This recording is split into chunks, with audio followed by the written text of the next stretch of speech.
ముద్రగడ పద్మనాభం అయితే కాపులకు ఎంత మేలు చేస్తాడో లేదో తెలియదు కానీ తన కక్షపూరితమైనటువంటి ఒక రాజకీయం మొదలుపెట్టేశాడు అనడానికి ఇది నిదర్శనం. అసలు ఏం జరుగుతుంది ఏంటి అనేది మనతో పాటు సీనియర్ జర్నలిస్ట్ సత్యమూర్తి గారు ఉన్నారు, వారిని అడిగి తెలుసుకుందాం. సార్ నమస్తే. నమస్కారం అండి. సార్, రాజకీయాలలో నిన్నటిదాకా సలహాలు ఇస్తున్నాను, నేను ఇవ్వడం వల్లే పవన్ కొంత సాధిస్తున్నాడు అంటూ ప్రచారం చేసుకున్నటువంటి ముద్రగడ ఇప్పుడు పవన్ కళ్యాణ్ ఎక్కడైతే పోటీ చేయబోతున్నాడో అదే ప్రాంతం నుంచి ముద్రగడ పోటీ చేస్తున్నాడు అనేది ఇప్పుడు బాగా సర్క్యులేట్ అవుతూ వస్తుంది. అసలు నిజంగా ముద్రగడ యొక్క వ్యూహం ఏందనుకుంటున్నారు?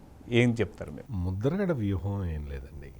ముద్రగడ ఏంటి అంటే, ముద్రగడ పద్మనాభానికి చంద్రబాబు నాయుడు మళ్ళీ అధికారంలోకి రాకూడదు అని ఒక బలమైన ఒక ఆలోచన అయితే ఉంది. చంద్రబాబు నాయుడు అధికారంలోకి వస్తే ఏం జరుగుతుంది అంటే, తెలుగుదేశం వాళ్ళని ఎవరన్నా అడిగితే చంద్రబాబు నాయుడు వస్తే కాపులకి మేలు జరుగుతుంది అని చెప్తారు. చంద్రబాబు నాయుడు గత ప్రభుత్వంలో ఆయన అధికారంలో ఉన్నప్పుడు చేసిన పనులు చూస్తే కూడా, అంటే కాపుల కార్పొరేషన్ పెట్టడం, దానికి ఫండ్స్ ఇవ్వటం, కాపు విద్యార్థుల్ని విదేశీ విద్యకి పంపించే దాంట్లో ప్రయారిటీ ఇవ్వటం, వీటితో పాటు కాపులకి రిజర్వేషన్ కల్పించటం, అంటే ఓబీసీ రిజర్వేషన్లలో కాపులకి పర్సంటేజ్ ఇవ్వటం, అంటే కాపుల్లో ఆర్థికంగా వెనకబడిన వాళ్ళకి ఈ ఓబీసీ రిజర్వేషన్లలో రిజర్వేషన్ ఇచ్చారు, సబ్ రిజర్వేషన్. ఇవి చంద్రబాబు నాయుడు బ్రాడ్గా చేసినవి. ఇంకా కాపుల కోసం చాలా చేశాడు, అది వేరే విషయం. జగన్ ఏం చెప్పాడు? అసలు కాపులకి రిజర్వేషన్లు అవసరం లేదు, నేనైతే ఇవ్వను అని చెప్పాడు. కాపు కార్పొరేషన్కు ఒక పైసా ఇవ్వలేదు. విదేశీ విద్య ద్వారా కాపు కుర్రాళ్ళు కొంతమంది లబ్ధి పొందుతున్నారు అంటే అది ఆపేశారు. ఇప్పుడు మళ్ళీ మొన్న ఏదో జగన్ అన్న విదేశీ విద్య అని చెప్పి అప్పుడున్న దీన్ని మార్చి, స్కీమును మార్చి అది ఇంప్లిమెంట్ చేయక 4.5 సంవత్సరాల తర్వాత ఇంప్లిమెంట్ చేయడం మొదలుపెట్టారు. ఇప్పుడు ఎలక్షన్లు వచ్చేసినాయి కాబట్టి వాళ్ళు ఏం చేయలేరు. ఇంకా అంటే కాపులకి మేలు చేసింది ఎవరు అనే డిస్కషన్ వచ్చినప్పుడు చాలామంది కాపు జాతికి సంబంధించిన నాయకులు అందరూ కూడా చంద్రబాబు కొంత మేలు చేయడానికి ప్రయత్నం చేశాడు అంటారు. అంటే పూర్తిగా ఏకీభవించినా ఏకీభవించకపోయినా. ఇప్పుడు పవన్ కళ్యాణ్ చంద్రబాబు నాయుడు కలిశారు.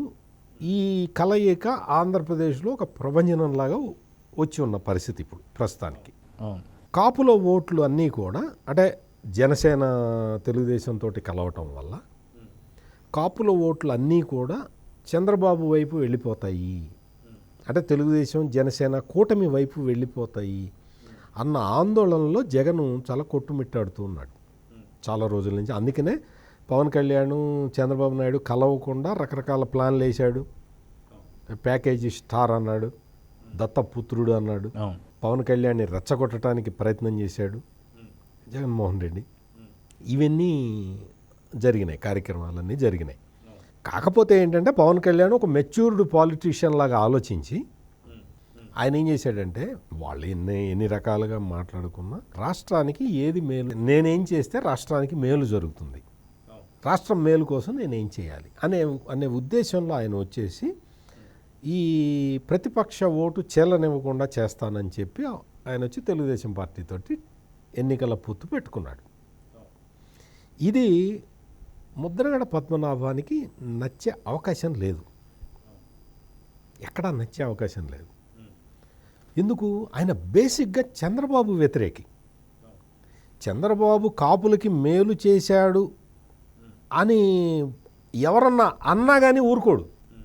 నిజంగా మేలు చేసినా కానీ ఆ మాట చెప్పినా కానీ ముద్రగడ పద్మనాభం కోపం వస్తుంది.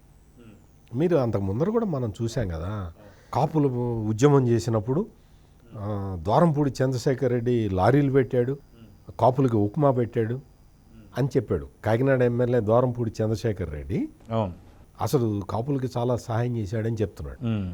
అంటే ద్వారంపూడి చంద్రశేఖర్ రెడ్డి ఎవరు చెప్తే చేశాడు? జగన్ చెప్తే చేశాడు, కరుణాకర్ రెడ్డి చెప్తే చేశాడు.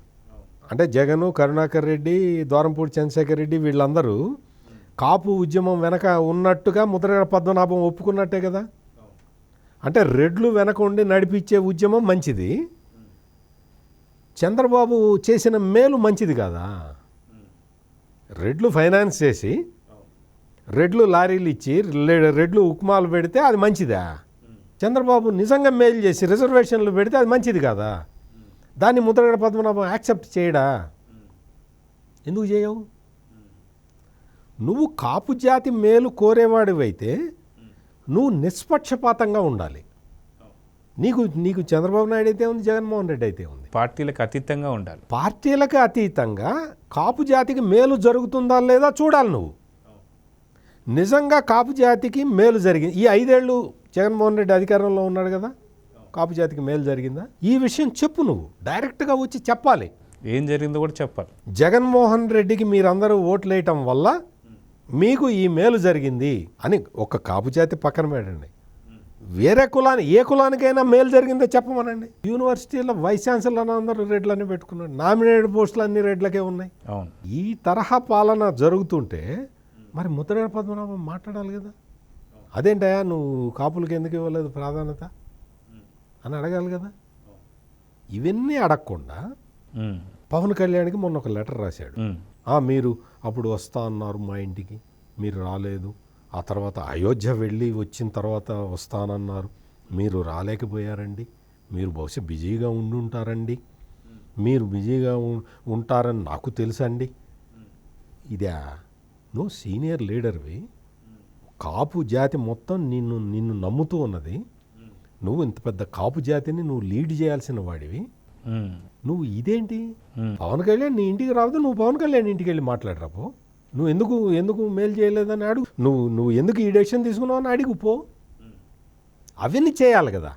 మీరు మా ఇంటికి వస్తా అన్నారండి, మీరు రాలేదండి, మీరు బహుశా బిజీగా ఉంటారండి, మీకున్నంత గ్లామర్ నాకు ఉండదండి. ఈ పాయింట్లు రాస్తూ లెటర్ రాశాడు. అంటే పవన్ కళ్యాణ్కి ఉన్న గ్లామర్ నీకెట్లా వస్తుంది? ఆయన సినిమా యాక్టరు, యువకుడు. నువ్వేమో ఆల్రెడీ స్పెంట్ ఫోర్సు. నువ్వు ఎప్పుడో మంత్రి చేసాం. ఈయన ఇంకొక ఇది ఉంది, మంత్రి చేసినప్పుడు ఆయన ఒక బోర్డు పెట్టుకున్నాడు, కాపులకి ప్రవేశం లేదు అని. అటువంటి చరిత్ర కూడా ఉంది ముద్రగడ పద్మనాభానికి.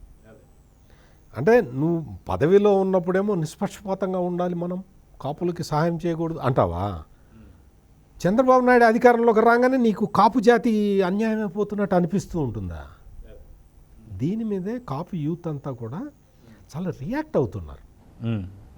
చాలా వాళ్ళు ముద్రగడ పద్మనాభం చెప్పేది చాలామంది కాపు నా జాతికి సంబంధించిన వాళ్ళందరూ కూడా గుడ్డిగా నమ్ముతారండి.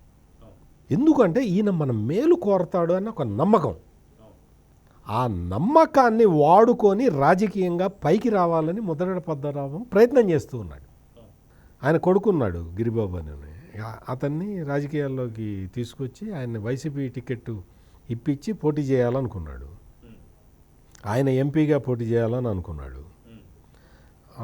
వైఎస్ఆర్ కాంగ్రెస్ పార్టీలోకి, తెలుగుదేశంలోకి ఎటు రారు, తీసుకొనివ్వరు. పవన్ కళ్యాణ్ కూడా బహుశా ఆయన్ని తీసుకొని ఉన్నాడు. ముద్రగడ పద్మనాభం మరి వస్తానని చెప్పాడో లేదో మనకు తెలియదు, కానీ పవన్ కళ్యాణ్ అయితే మాత్రం తీసుకోలేదు. ఇది జరిగింది. ఇది కళ్ళకు కట్టినట్టు కనపడుతుంది. ఇప్పుడు ఆయనకున్న ఆప్షన్ ఏంటి? మొదటి నుంచి వైసీపీతోటే టచ్లో ఉన్నాడు. దూరంపూడి చంద్రశేఖర్ రెడ్డే కాపు ఉద్యమానికి ఫైనాన్స్ చేశారని కూడా చెప్పాడు. ఆ తుని సంఘటనలో కరుణాకర్ రెడ్డి ఉన్నాడని చంద్రబాబు నాయుడు ప్రభుత్వం అప్పట్లో కేసు పెడితే, చూసారా మాకు ఇది పెట్టారు, వాళ్ళ మీద కేసు పెట్టారు, వీళ్ళ మీద కేసు పెట్టారు, వాళ్ళకేం సంబంధం అని చెప్పారు వీళ్ళందరూ. కాపు యువత ఉద్యమిస్తే వాళ్ళ మీద కేసులు ఎందుకు పెట్టారు అని కూడా అన్నారు. అంటే ఈ తరహా రాజకీయాలు అంటే వైసీపీకి అనుకూలంగా, మరీ ముఖ్యంగా జగన్మోహన్ రెడ్డికి అనుకూలంగా నిర్ణయాలు తీసుకోవటం ముద్రగడ పద్మనాభానికి అలవాటుగా మారిపోయింది. ఈ విషయం చాలామంది కాపు యూత్కి ఇప్పుడు అర్థమైపోయింది. ఈయన పవన్ కళ్యాణ్ని చెడగొడుతున్నాడు, చెడగొట్టడానికి చూస్తున్నాడు అనే విషయంలో కాపు జాతి మొత్తం సంఘటితమై ఉన్నది. ఇది క్షేత్రస్థాయిలో జరుగుతున్నది. కాకపోతే ఏంటంటే ఇప్పుడు ఇంకా ఆయనకి ఆయన కొడుక్కి రాజకీయ భవిష్యత్తు కోసం వైసీపీ పెద్ద ఆఫర్లు ఇస్తూ ఉన్నది కాబట్టి ఆ ఆఫర్ను ఉపయోగించుకొని ఆయన అంటే వైసీపీ టికెట్ తెచ్చుకుంటే వాళ్ళే ఫైనాన్స్ కూడా చేస్తారు, అంటే ముద్రగడ లాంటి క్యాండిడేట్కి అయితే. ఎందుకంటే డ్యామేజ్ చేయొచ్చు కదా, తెలుగుదేశం జనసేన కాంబినేషన్ని డ్యామేజ్ చేయడానికి అవకాశం ఉంటుంది కాబట్టి ముద్రగడ లాంటి వాళ్ళకి వాళ్ళే ఫైనాన్స్ కూడా చేసే అవకాశం ఉంటుంది. సో అందుకని మరి బహుశా మరి ఆయన పోటీ చేస్తాడా, ఆయన మీరన్నట్టు ఆయన పవన్ కళ్యాణ్ ఎక్కడ పోటీ చేస్తే అక్కడ పోటీ చేద్దామని వెయిట్ చేస్తున్నట్టున్నాడు.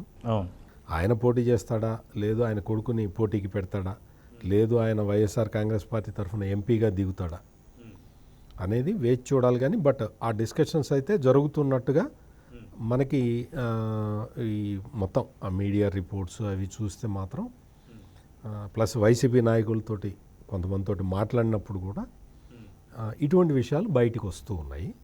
చూడాలి, ఇంకొక కొన్ని రోజులు ఆగితే ముద్రగడ పద్మనాభం అసలు రంగు బయటపడటానికైతే అవకాశం ఉంది. సో చూద్దాం సార్, మొత్తానికి అసలైన కాపు సంఘాలకి ఎవరు మేలు చేయబోతున్నారు అనేది అతి తొందరలోనే తేలిపోబోతుంది. ఏం జరుగుతుందో చూద్దాం మరి. నమస్తే సార్. నమస్తే.